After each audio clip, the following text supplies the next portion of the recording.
and that decisions. In some of my previous videos, I barely scratched the surface on the topic regarding free will. So in this video, I'm going to go just a little bit deeper into the debate regarding human free will and choice. The concept of choice in modern day society has been a topic of debate from psychological and philosophical perspectives. The argument that choice is an illusion suggests that people are not free to make choices due to the various factors such as social and economic limitations, as well as institutional constraints and cognitive biases.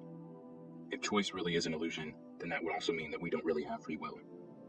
Now, freedom of choice is a fundamental concept in modern day society, which is promoted as something that is available to everyone. The idea that people have the power to choose their destiny and shape their lives is a cornerstone of modern culture. However, according to some philosophers, choice is an illusion because the options available to people are limited. In contemporary society, the choices available to people are shaped by various factors such as economic status, social class, gender, ethnicity, and educational levels, among other things. These factors limit people's ability to make choices that are not predetermined by external forces. Now, one argument that choice is an illusion is supported by the fact that people are not aware of all the options available to them. The media, advertising, and other marketing strategies often limit the choice of people by promoting specific products or services. As a result, people are often unaware of alternatives that may be available to them. Also, people are often influenced by their social circles.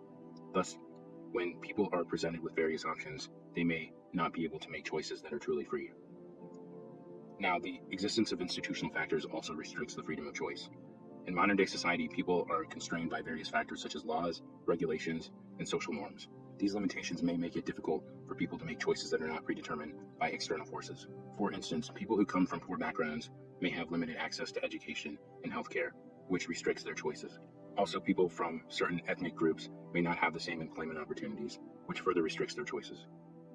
While it may be argued that people have the freedom of choice within the constraints of their situation, the argument that choice is an illusion remains valid.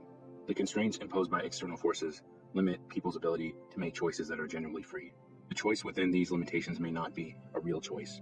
For instance, the choice between starvation and homelessness is not a real choice, since none of these options represent an acceptable outcome. Now, I want to go into a few different perspectives on this subject, including the psychology perspective, the philosophy perspective, the social economic perspective, as well as the biological perspective surrounding choice. Now, from a psychological perspective, research suggests that people are influenced by cognitive biases that limit their ability to make free choices.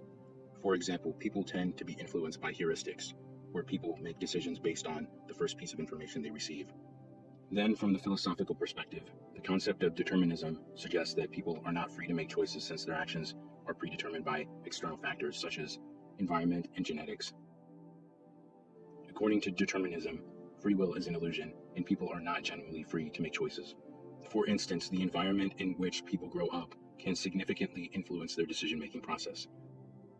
Now, from a biological perspective, people are limited by their genetic makeup.